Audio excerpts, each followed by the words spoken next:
Здравейте и добре дошли в днешния епизод, в който ни предстои да се запознаем с един от най-древните, най-противоречивите и най-значимите богове – Дионис, богът с две същности, които представляват цели два свята. Този на гърците и тракийския, върху който, разбира се, ще остане нашия фокус. Ще разгледаме историята за последната битка, която затвърдила мястото на боговете на Олимп и ги поставила в безгранична власт над всемирното безвремие.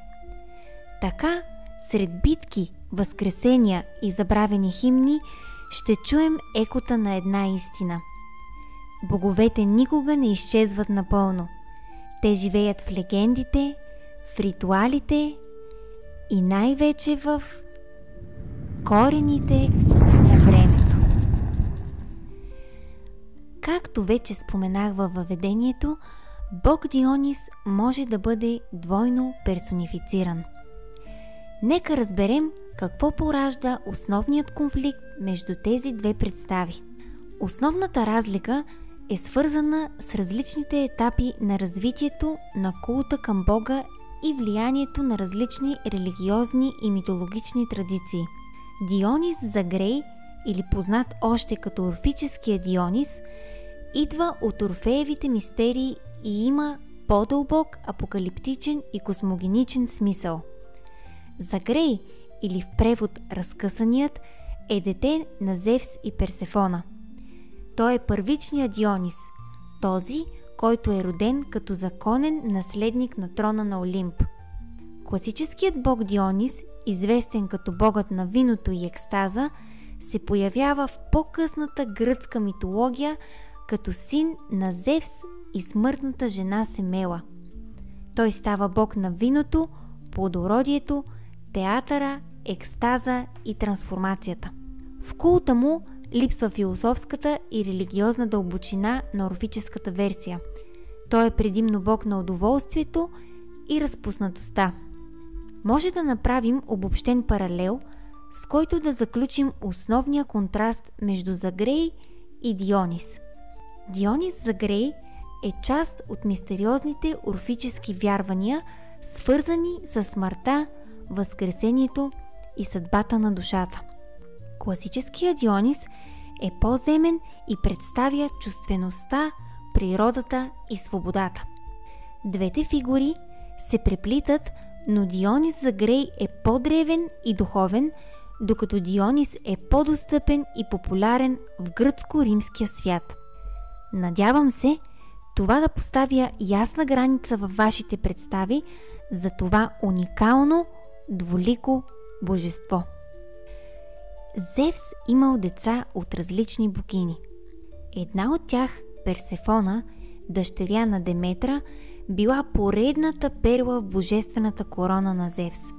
От тази любов се родил Загрей Дионис, най-младият и съвършен сред боговете, любимеца на Зевс и избрания от него за наследник на Олимпийския трон. Хера, изпълнена с ревност заради изневярата на Зевс, прехвърля омразата си към детето Дионис и решава да го унищожи. Зевс предвидил това и възложил на коретите, нимфите и Аполон да го пазят. Когато гръмовержецът заминал за далечни земи, той поверил на Дионис мълнията, изкована от циклопите. До този момент тя била неприкосновено притежание само и единствено на Зевс, тъй като никой освен него не бил смятан за достоен да разполага с нейната мощ. Това е още един знак, показващ предпочитанията на Зевс за следващия божествен престолонаследник. Надявайки се, че огнената сила ще го унищожи, Хера била изненадана, когато това не само не се е случило, но мълнията паснала толкова добре в ръцете на Дионис, сякаш е правена за него. Това разгневило Хера още повече. Тя слязла в Тартара, освободила титаните и подкупила коретите с разкошни дарове. Титаните проникнали в двореца на Олимп, носейки играчки, с които примамили младия бог. Щом той оставил мълнията и се отдалечил от трона, те го нападнали. Дионис опитал да се спаси, като се превръщал в различни същества. Младия Зевс с щит, стареца Хронос, разярен лъв, буен жребец, огромен рогат дракон и свиреп тигър с ярка като пламък кожа. Всеки път, когато променял формата си, титаните замръзвали от удивление. Накрая, превърнал се в бик, той се втурнал срещу тях. Хера разбрала, че без нейната намеса титаните няма да се справят, затова започнала да мучи като бик. Зверският рев бил толкова силен, че вратите на Олимп се разтреперили. В този момент на невнимание и ступор, бикът Дионис спрял и тогава бил уловен от титаните. Те го разкъсали на 7 части, за да се уверят, че това не е пореден трик на Дионис, а той наистина е мъртъв. В желанието си да придобият силата на младия бог, те побързали да го погълнат. Зевс усетил какво се случва и се завърнал с гръм и трясък. Гръмотевиците му поразили титаните, а от черната им пепел се родили първите хора. Те носили в себе си както греховността на титаните, така и божествената искра на Дионис. Аполон събрал останките на младия бог и ги занесъл при Деметра. С божествената си сила тя го съживила, дарявайки му нов живот, и така Дионис станал богът на възраждането, смъртта и безсмъртието. Гея, богинята майка, за която говорихме в предишния епизод, дълго страдала за своя любим небе, който бил окован от олимпийците в Тартара. Водена от копнежа да го види отново, тя се спуснала в подземното царство и така бил заченат най-могъщия й син – Тифон, ужасяващо създание, наполовина човек, наполовина чудовище. По сила и размери той надминавал всичките нейни деца.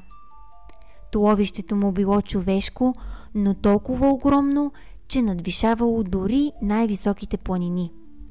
Главата му докосвала звездите, а ръцете му се простирали от изгрева до залеза. Вместо пръсти, от тях излизали стотици змийски глави. Цялото му тяло било покрито с пера, а лицето му с гъсти сплъстени коси. От очите му бликала огнена светлина, а устата му бълвала лава. Тифон бил толкова страховит, че когато тръгнал към Олимп, божествата се разбягали. В паниката си те се отправили към Египет и приели различни животински форми, за да се укрият. Зевс обаче останал.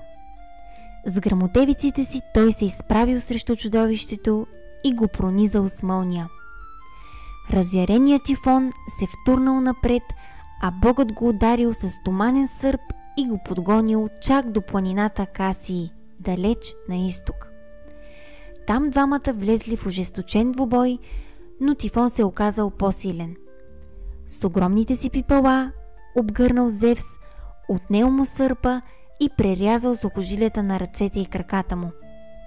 Обезсиленият бог бил пленен и отнесен в Киликия, където Тифон го затворил в пещера. Там скрил и сухожилията му в мечешка кожа, а за пазач оставил чудовището Делфина. Получовек, полузмия. Но бог Хермес успял тайно да проникне в пещерата, открил сухожилията и ги възстановил в тялото на Зевс. С възвърнати сили, гръмовержецът внезапно се издигнал в небето, яхнал колесница, теглена от летящи коне. Яростен, той обсипал Тифон с мълнии и го подгонил чак до планината Ниса. Там Мойрите, богините на съдбата, измамили чудовището. Те го убедили, че ще стане още по-могъщо, ако вкуси от вълшебните плодове, които растели само един ден в годината. Заблуден, Тифон ги изял, но вместо да придобие сила, той се оказал още по-уязвим. Въпреки това, събрал последните си сили и хукнал към Тракия, където край планината Хемус, днешна Стара планина, започнала последната битка. Зевсовите мълнии удрали толкова силно, че хвърляните от Тифон планински хребети се връщали обратно срещу него. Кръвта му бликнала и оплискала цялата планина. Казват, че оттам идва името й Хемус. То произлиза от гръцката дума хайма, която означава кръв. Разбит, Тифон опитал да избяга през Средиземно море, но Зевс го настигнал и с последния си удар го погребал под планината Етна. От тогава тя бълва огън, напомнящ ехото на мълниите, с които бил поразен. Но дали това е края? Според древните предания, Тифон не бил напълно унищожен. Част от неговата могъща същност останала жива дълбоко под земята. Вулканът не е просто природна стихия, а затвор за последния дъх на чудовището. Някои даже вярват, че когато лавата кипи и земята се разтърсва, Тифон се мъчи да се освободи. Затова Етна е все още активен вулкан и днес, защото гневът на Тифон никога не е угасвал напълно. С победата си Зевс сложил край на заплахата, а 12-те олимпийски богове отново заели местата си на Олимп, където продължили да властват над света. Дионис в своята класическа форма бил почитан като главното мъжко божество в Тракия. Той бил синът на великата богиня майка и символизирал цикъла на живота, смъртта и възраждането. Всяка година с настъпването на ранната пролет траките чествали неговото възкресение. Събитие, което съвпадало с пробуждането на природата. Според мита, богът бил убит и разкъсан от титаните, но в последствие възкръснал, а хората празнували този момент с вино и обредно подрязване на лозята. Традиция, която в България се е запазила и до днес под името Трифон Зарезан. По време на тези ритуали се появявали кукери, мъже с ужасяващи маски и облекла от кози кожи, които пресъздавали сцени от живота и смъртта на Бога. От Тракия култът към Дионис постепенно бил възприет и от гърците. Те го включили в своята митология, като му преписали нови легенди. Така той станал 2 пъти роден. Първоначално син на великата богиня, но по-късно и на гръцката принцеса Семела. Най-важното светилище на траките било посветено именно на Дионис. То се издигало върху висок скален връх и имало кръгла форма без покрив с голям олтар в центъра. Там жреците извършвали ритуални възлияния и предсказвали бъдещето. Легендите разказват, че в този храм бащите на Александър Македонски и Октавиан Август чули пророчеството, че синовете им ще станат владетели на велики империи. Днес археолозите смятат, че този свещен храм на Дионис вероятно се е намирал в древния тракийски град Преперикон, където са открити останките на зала с голям кръгъл олтар. Легендите около светилището на Дионис в Преперикон ще разгледаме подробно в други епизоди. За да засилим контраста и да направим съпоставката между тракийския и гръцкия свят, ще ви разкажем легендата през призмата на гръцката митология. Семела, най-малката дъщеря на тиванския цар Кадъм, била необикновенно красива. Гърмовержецът Зевс се явил пред нея в образа на млад мъж и спечелил любовта й. Те се срещали дълго време, а след 6 месеца Семела вече носила в утробата си дете от всемогъщия бог.